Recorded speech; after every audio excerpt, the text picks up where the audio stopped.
You know that strange feeling? Catching yourself stuck in an endless loop of overthinking or completely paralyzed by the fear of failing and just wondering why your own brain seems to be fighting against you? But what if that frustration is based on a fundamental misunderstanding of how the mind actually operates? What if your brain isn't your enemy at all? There's a massive realization in the source material that completely flips this on its head. Your mind does not need your hatred. It needs your training. Mental strength doesn't begin with some magical disappearance of negative thoughts. It actually begins the exact moment we stop treating every single thought as a direct order. The mind is a mechanism, right? It's something we can observe, practice with, and actively guide. Welcome to today's Explainer. We're going to be diving into some incredibly powerful insights, synthesizing stuff from psychology, behavioral finance, and even timeless fables to really explore how we can actively rebuild resilience and redefine what success actually looks like in our everyday lives. Okay, let's dive into this. Here is our roadmap for today. First, decoding your inner world. Second, the language of emotions. Third, building through small steps. Fourth, redefining true wealth. And finally, the power of rest. Section 1. Decoding your inner world. Reframing the mind and thoughts. So if we actually want to build resilience, we first have to understand the machinery we're operating. Look, your brain, it's basically a survival machine. So when a thought pops up out of nowhere like, I'm going to fail, or I'm just not good enough, you need to realize that this is absolutely not a verified fact. It's just an automatic response. Your brain is generating a pattern based on past learning, current stress, or perceived threats. It's essentially just trying to protect you by preparing for the worst-case scenario. It's a signal, not the truth. So the crucial point is, how do we actually break these unhelpful mental loops? Well, you definitely don't do it by arguing with your brain all day long. Instead, you use this simple, incredibly effective three-step process. First, notice. When that automatic thought pops up, just notice it without immediately fighting back. Second, question. Ask yourself what evidence actually supports this thought and what evidence completely contradicts it. And third, choose. Choose your next action. This simple framework separates productive problem solving from just endlessly spinning your wheels in your own head. Section 2. The language of emotions. Treating feelings as signals, not verdicts. We so often treat our feelings, especially the negative ones, right, as these big problems that we have to urgently fix. But what if they're actually just trying to tell us something? Now, what's really interesting about this is how objectifying our feelings completely changes our relationship with them. Anger isn't a sign that you're a bad person. It's a built-in alarm saying, hey, something feels wrong here. So you ask, what is my anger trying to protect? Fear just means pay attention. It prompts us to ask, okay, what exactly am I afraid is going to happen? And sadness, that's your body's way of saying, slow down. It's asking you to acknowledge a loss or a change. Listening to these signals helps us understand ourselves so much better without just overreacting on impulse. To put that into practice, we have the emotional habit loop. When a strong emotion hits you out of nowhere, the goal isn't just to immediately react. It's to pause. Just take a comfortable breath. Name the emotion. Literally say to yourself, I am feeling frustrated right now. And then deliberately choose your response. You see, emotional intelligence isn't about being this emotionless robot. It's about creating just enough space between what you feel and what you do so that you're the one in the driver's seat, making a deliberate choice. Section 3. Building through small steps. Moving forward when you feel stuck. Look, we have to acknowledge that when depression or serious overwhelm hits, doing even the most basic things, getting out of bed, answering a single email, can literally feel like climbing Mount Everest. But taking action, no matter how small, is exactly how we interrupt that downward spiral.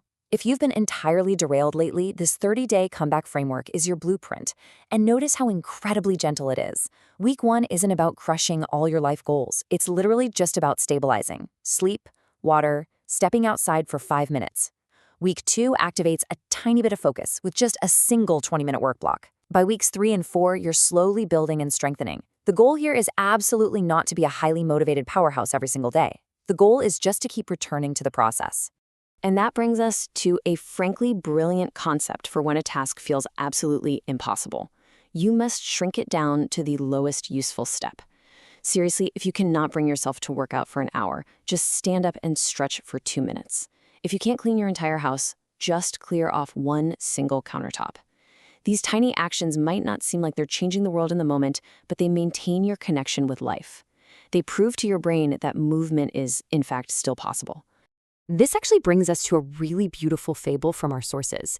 It's about a young man named Daniel who spent years trying to build a library for his village, only to have a massive winter storm completely destroy his unfinished work.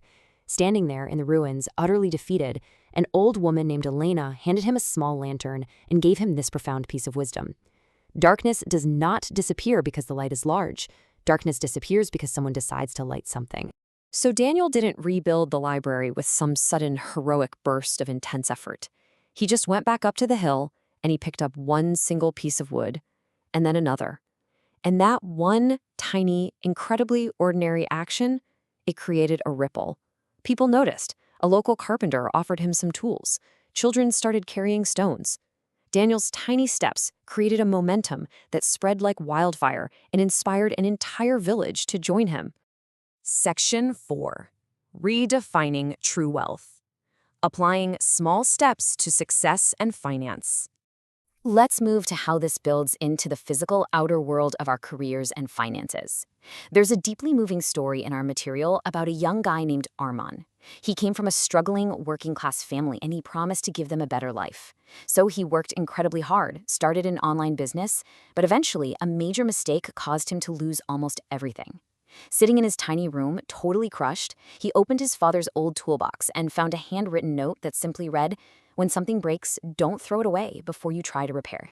That single note gave Arman the strength to restart. And just look at his trajectory after that.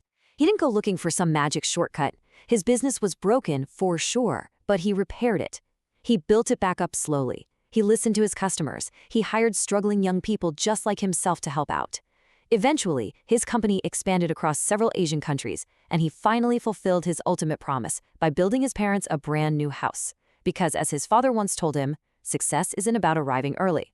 It's about refusing to stop. And this brilliantly illustrates the core difference between looking rich and actually becoming wealthy. I mean, anybody can use high-cost debt to buy flashy, expensive things, but true wealth, it's far less visible. True wealth is having productive assets, building valuable skills, and most importantly, having time and options. Real financial strength is about having the flexibility to change your situation and the sheer freedom to make better choices without being entirely controlled by the constant fear of losing money. Section 5. The Power of Rest. The Pause and Integration. Now, all of this building, this persistence, this relentless action, it absolutely has to be balanced. Because progress without recovery is just a fast track to burnout. There's this wonderful little story about Lumi, a tiny star who was terrified to fall asleep. She stayed awake all night, every single night, so worried that if she stopped shining, the sky would miss her light. But the moon noticed she was exhausted and told her, even the brightest stars need to rest. Rest does not make your light disappear. It helps your light grow stronger. We need deep, unapologetic rest to actually integrate everything we've learned and built. For a mind that's constantly buzzing with everything that still needs to get done, these words act as a gentle, incredibly necessary wind down. I give myself permission to rest now. I do not need to solve everything tonight. You don't have to fix your entire life today. You really don't have to have it all figured out right now. Whatever you manage to do today, even if it was literally just surviving, you have done enough. I am safe to rest. Tomorrow can wait. I want to leave you with this final empowering thought to wrap up our explainer. Rest deeply tonight. Give yourself permission to recover, because tomorrow is a brand new opportunity. And when you wake up, ask yourself, what is the absolute smallest, most useful action you will practice tomorrow? Start there. Thanks so much for joining me today, and I'll see you in the next one.